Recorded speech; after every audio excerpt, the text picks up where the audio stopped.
Assalamualaikum warahmatullahi wabarakatuh. Perkenalkan, nama saya Alif Yajidik Badurrahman dengan NIM L1A023070. Pada kesempatan kali ini saya akan mempresentasikan tentang materi vitamin. Vitamin. Salah satu faktor yang mempunyai peranan penting dalam menunjang baiknya sistem kekebalan tubuh adalah mikronutrien atau zat gizi mikro. Mikronutrien merupakan zat gizi yang dibutuhkan tubuh agar dapat berfungsi normal dalam jumlah yang kecil. Yang termasuk dalam mikronutrien ini adalah vitamin dan mineral. Vitamin adalah senyawa organik yang terdapat dalam jumlah sangat sedikit dalam makanan dan sangat penting peranannya dalam reaksi metabolisme. Vitamin merupakan zat-zat organik kompleks yang dibutuhkan dalam jumlah sangat kecil dan pada umumnya tidak dapat dibentuk oleh tubuh. Klasifikasi vitamin. Vitamin terbagi menjadi dua, yaitu vitamin larut air dan vitamin larut lemak.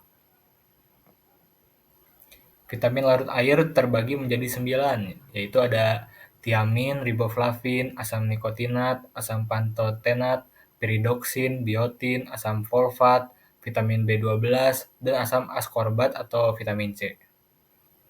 Sedangkan vitamin larut lemak hanya terdiri dari 4, yaitu vitamin A, vitamin D, vitamin E, dan vitamin K. Yang pertama akan kita bahas yaitu vitamin larut air. Yang pertama ada tiamin atau B1.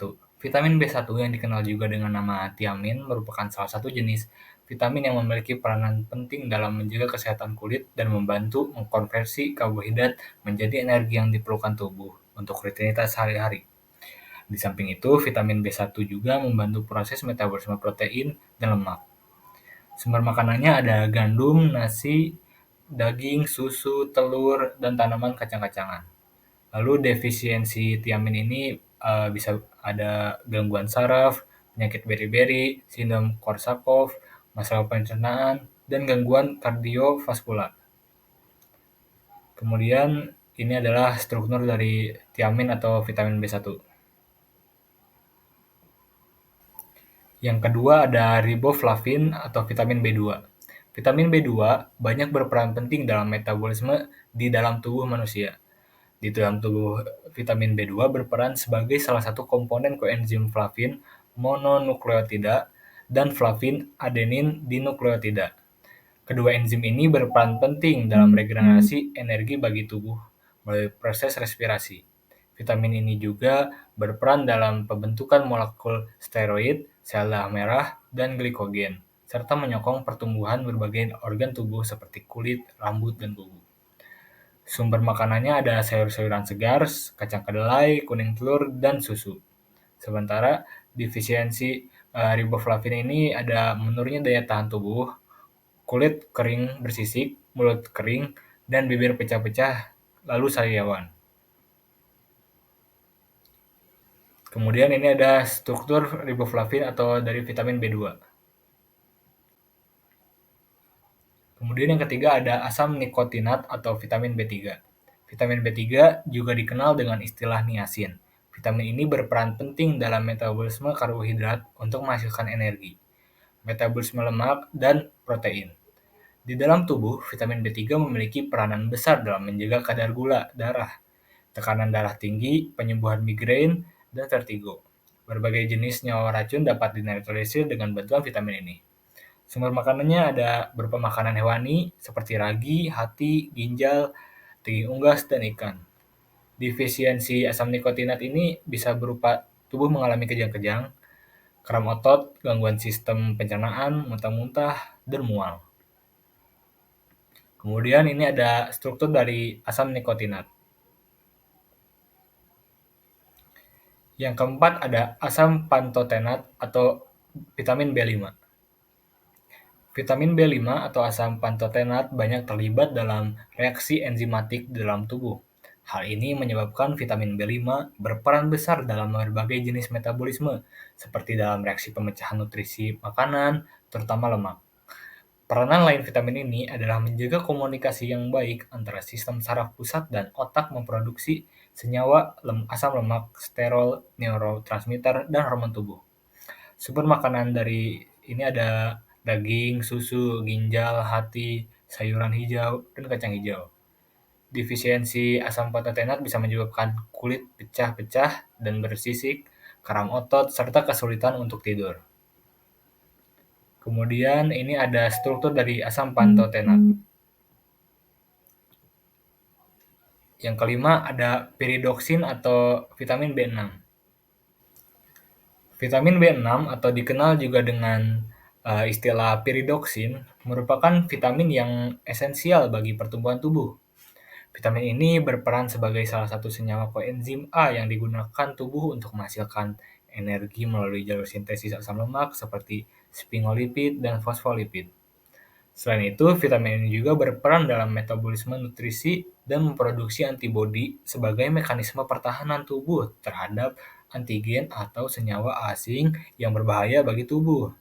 Sumber makanannya ada beras, jagung, kacang-kacangan, daging, dan ikan. Defisiensi piridoksin ini bisa menyebabkan kulit pecah-pecah, kram otot, dan insomnia. Kemudian ini ada struktur dari piridoksin atau vitamin B6. Yang keenam ada biotin atau vitamin B7. Biotin atau vitamin B7 ialah vitamin larut air yang juga dikenal dengan vitamin H. Vitamin ini memiliki peranan yang sangat besar dalam reaksi biokimia di dalam tubuh, seperti dalam transfer karbon dioksida dan metabolisme karbohidrat dan lemak. Tidak seperti kebanyakan vitamin lainnya, biotin merupakan salah satu jenis vitamin yang cukup stabil di berbagai kondisi lingkungan, seperti panas, paparan cahaya matahari, dan oksigen.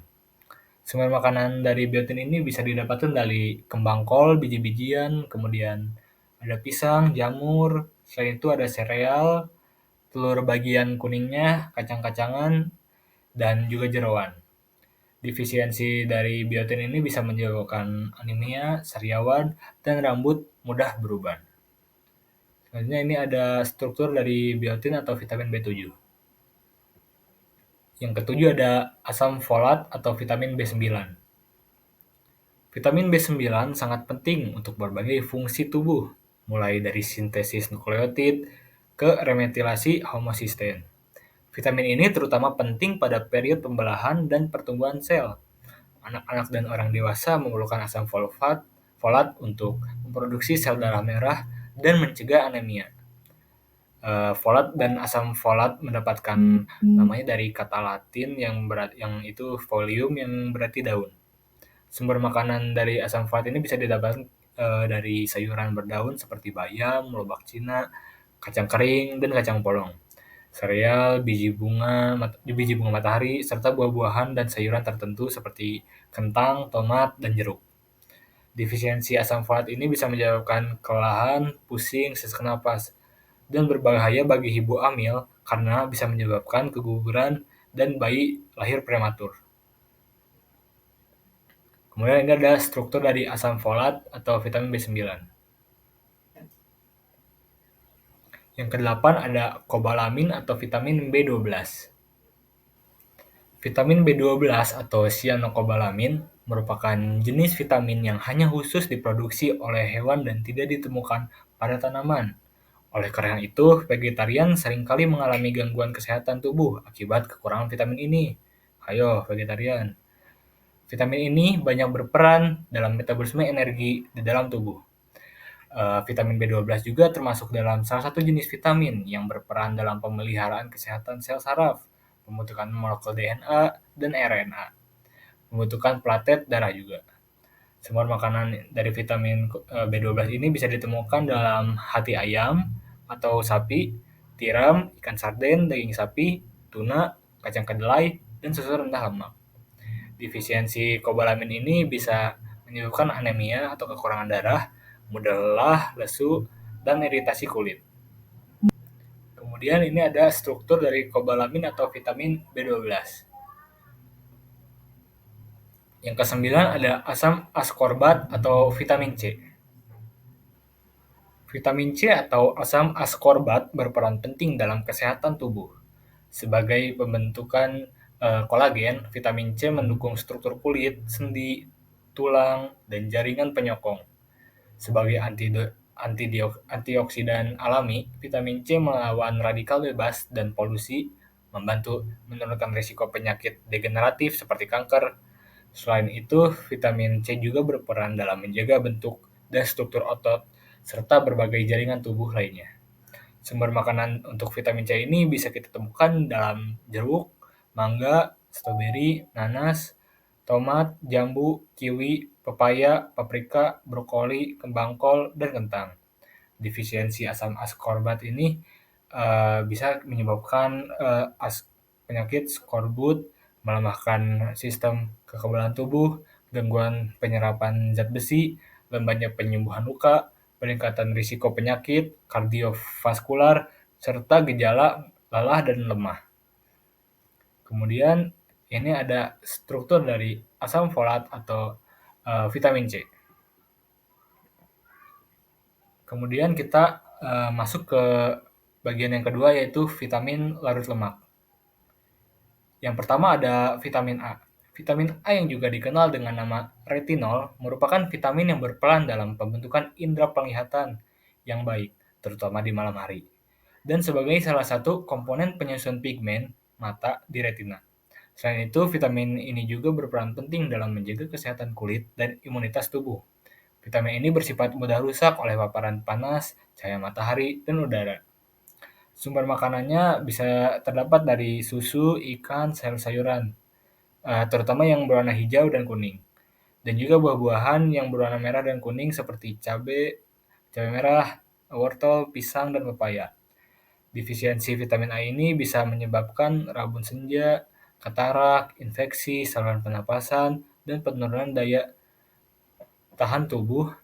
Kelebihan vitamin A di dalam tubuh juga dapat menyebabkan keracunan, penyakit yang dapat ditemukan antara lain itu pusing-pusing, kerontokan rambut, kulit kering, bersisik, dan pingsan. Kemudian ini merupakan struktur dari vitamin A. Selanjutnya yang kedua ada vitamin D. Vitamin D juga merupakan salah satu jenis vitamin yang banyak ditemukan pada makanan hewani. Bagi tubuh yang paling banyak dipengaruhi oleh vitamin ini adalah bagian tulang. Nah, vitamin D ini dapat membantu metabolisme kalsium dan mineralisasi tulang. Sel kulit akan segera memproduksi vitamin D saat terkena cahaya matahari atau sinar ultraviolet. Bila kadar vitamin D rendah, maka tubuh akan mengalami pertumbuhan kaki yang tidak normal, di mana betis kaki akan membentuk huruf O dan X. Sumber makanan dari vitamin ini adalah makanan laut, jamur miyatake, kuning telur, keju, susu, kedelai, dan juga oatmeal. Defisiensi vitamin D ini bisa menyebabkan gigi akan mudah mengalami kerusakan dan otot pun akan mengalami kekejangan. Penyakit lainnya adalah osteomalacia dan osteoporosis. Kemudian ini adalah struktur dari vitamin D. Selanjutnya yang ketiga adalah vitamin E. Vitamin E berperan dalam menjaga kesehatan berbagai jaringan di dalam tubuh, mulai dari jaringan kulit, mata, sel darah merah, hingga hati. Selain itu, vitamin ini juga dapat melindungi paru-paru manusia dan polusi udara. Nilai kesehatan ini terkait dengan kerja vitamin E di dalam tubuh sebagai senyawa antioksidan alami. Sumber makanan yang dapat diperoleh untuk mendapatkan vitamin E ini adalah kita bisa mendapatkannya dari ikan, ayam, kuning telur, ragi, dan minyak tumbuh-tumbuhan. Defisiensi vitamin E ini bisa menyebabkan kemandulan baik bagi pria ataupun wanita. Selain itu, saraf dan tubuh akan mengalami gangguan yang berkepanjangan. Ini adalah struktur dari vitamin E. Yang terakhir, yang keempat adalah vitamin K. Vitamin K banyak berperan dalam pembentukan sistem peredaran darah yang baik dan penutupan luka. Vitamin K juga berperan sebagai kofaktor enzim untuk mengkatalisasi reaksi karboksilasi asam amino asam glumat. Oleh karena itu, kita perlu banyak mengkonsumsi susu, kuning telur, dan sayuran segar yang merupakan sumber vitamin K yang baik bagi pemenuhan kebutuhan di dalam tubuh. Sumber makanannya apa saja? Nih, ada bayam, kale, brokoli, lobak, sawi, kubis, alpukat, kiwi, delima, tomat, anggur. Vitamin ini juga bisa ditemukan di mana? Di ikan, daging, hati, serta kuning telur. Defisiensinya vitamin K ini bisa bisa berupa peredaran darah di dalam tubuh, itu bisa berakibat kepada situ. Dan kesulitan pembukaan darah saat terjadi luka ataupun pendarahan. Kemudian ini adalah struktur dari vitamin K.